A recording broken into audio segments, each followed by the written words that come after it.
This is lesson 30, part 2, and we'll be continuing our discussion of note names in the bass clef. In musical terms, pitch refers to how high or low we perceive a musical tone to be.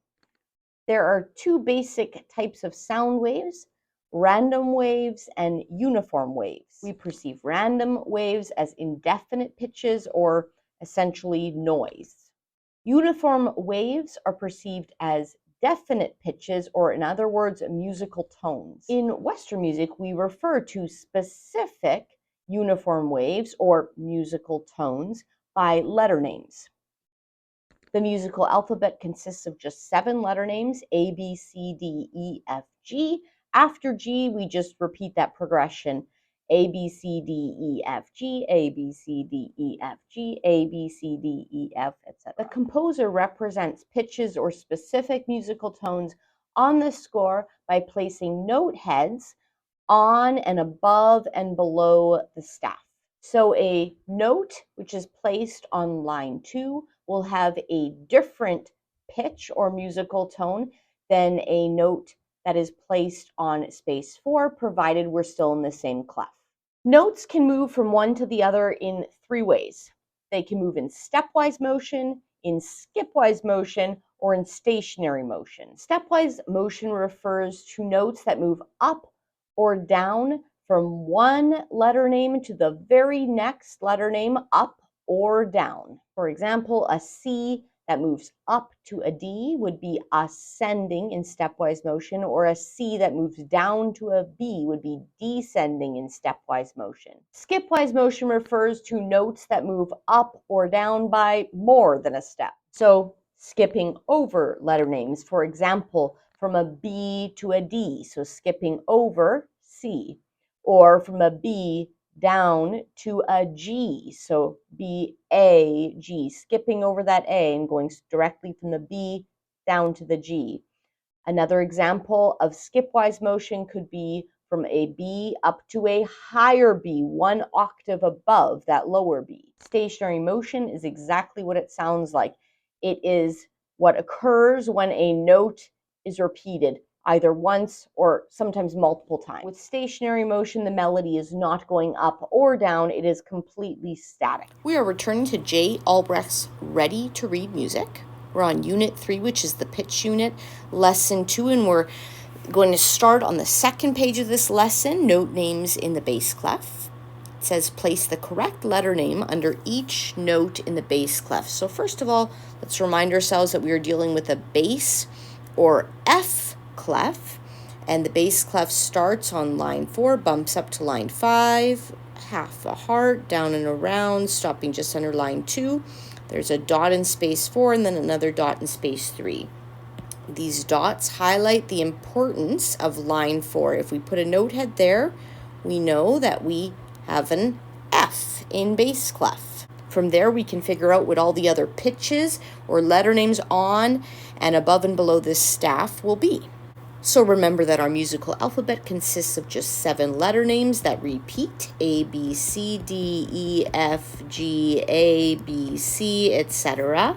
And that when we move from a line note to the very next adjacent space note, we will be moving by step. So from this F down to this E, then down to the next line, which is our D, C, B, A. And that is why this letter name right here is called an A. As a bit of review, remember that this is a half note and that the stem is going up and on the right side because this half note is on space 1, so it is below line 3. Looking at our next note, we can see that we have ascended by skip because we have moved farther than the very next line note up or down. And if we know that this is an F, we'll step down to an E in this space and then down to a D to figure out that the answer for this quarter note on line 3 is going to be D in bass clef. Notice again that our stem is going down and on the left because our note head is on line 3. We are ascending by skip again to our next note, and I know that because I've skipped over this space note right here. This is actually the smallest skip we can get because I've only skipped over one note. And this is an easy one because it's on line 4, so this dotted quarter note on line 4 would be an F. Notice that the dot is placed in the space above this line note, and that the stem goes down and on the left because this note head is above line 3 on the staff. We're going to skip up again from this F up to this 8th note, which is just above the staff. Remember that even though this looks a little bit like a space note and it functions a little bit like a space note in that it is one step above the note on line 5, it's not actually called an official space note because it's not within the staff. So if this is an F, we know that if we step up, we'll be at a G, and then step up again to the next line note is an A, and so this top note here is a B. Now we're going to be skipping back down, and I know that because I've skipped right over this line over here, and this whole note in space 4 will be, well, this is an F, and so this very next step up will be a G. Now we're skipping down to just below the staff. Again, this looks a little like a space note, but it's not a space note officially because it's not within the 4 spaces of the staff. What is true about it is that it is one step below this lowest line note.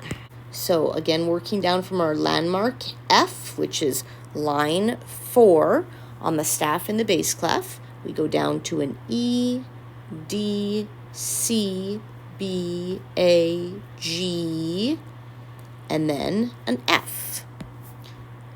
We would say we have descended through that musical alphabet. We have gone backwards through it or down to a lower pitch. Notice that both this note and this note are labeled as Fs, but this F would be a note that probably a bass vocalist would be more comfortable singing, and this F would be a pitch that a tenor singer might be more comfortable singing. A bass singer often can sing that note just fine as well. These notes are an octave apart, and we know that because there are 8 letter names between them.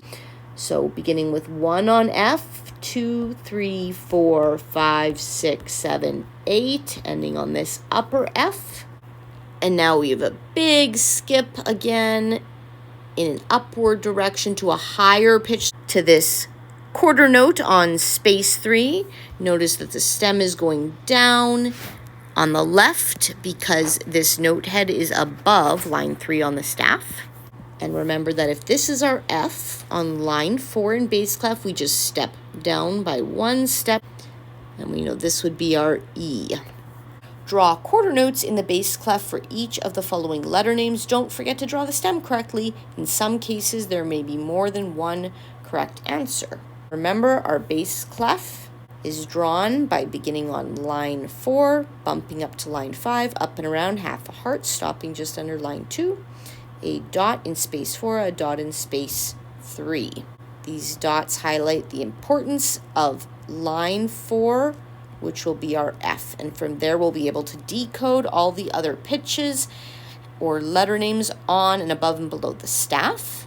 So of course, if this is our F, we just step down backwards through the musical alphabet, E, D, C, B, which is how we end up with this B for this quarter note on line 2 of the bass clef staff. We're then asked to draw a D. So if this is our B that we just came from, we're going to step up to a C, and then our D will be right here on line 3. So I'll just fill in that note head, and since we're on line 3 of the staff, I'm going to draw a stem going down and on the left. Then we're asked to go to an F. So let's continue to step up or ascend through our musical alphabet from this D to an E to an F. We could also have just noted that line 4 in bass clef is an F since we're in the F clef. And we can put our stem going down and on the left since we are above line 3 on the staff. Note that we could have also actually drawn the F that is just below the staff. So if this is our F here, we could have descended E, D, C, B, A, G, and right here on the very bottom, just underneath the staff, is a lower F, 1 octave below this upper F, and we would draw a stem going up and on the right.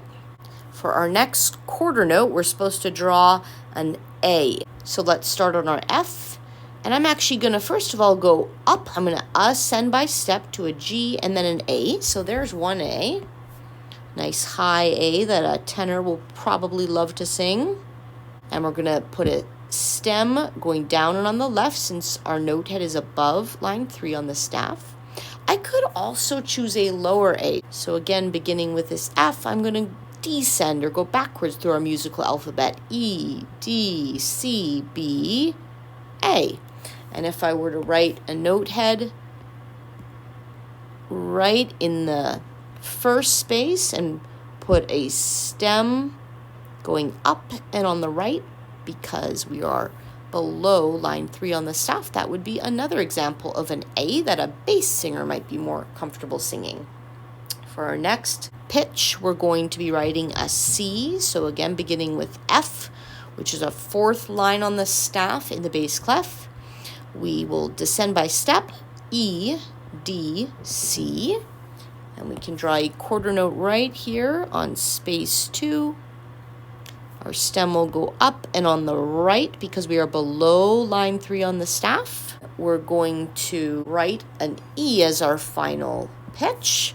Note that if this is an F, we just need to step 1 below to an E, and right here on space 3 would be an E in the bass clef. And we would put our stem down and on the left since we are above line 3. Draw a quarter note F, which is higher than the note printed on the staff. So remember that anytime we want to be moving higher in pitch, we need to be ascending up the staff. First of all, let's just recall that if this is a bass clef or F clef, it's because line 4 is that important point.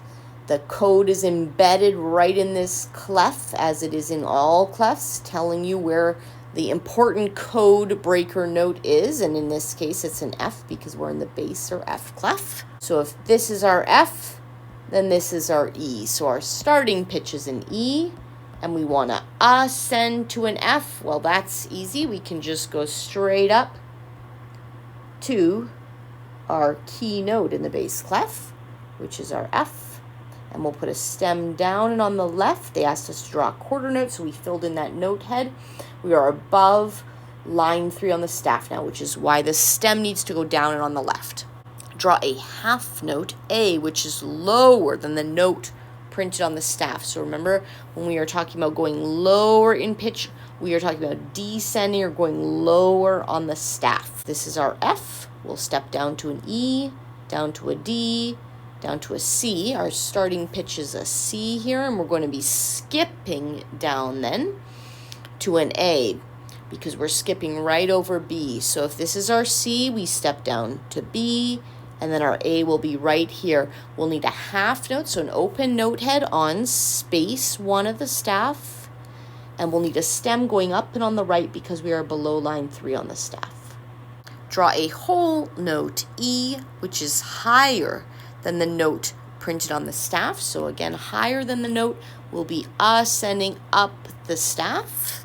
This is our F. We'll work our way backwards to figure out what note we're starting on, what pitch we're starting on. F, E, D, C, B, and we're on A. So our starting pitch here is an A. And we're supposed to draw a whole note E, which is higher than the note printed on the staff. From A, I climb up to B, C, D, E. I'm going forwards through my musical alphabet. It's a whole note, so I need an open note head with no stem.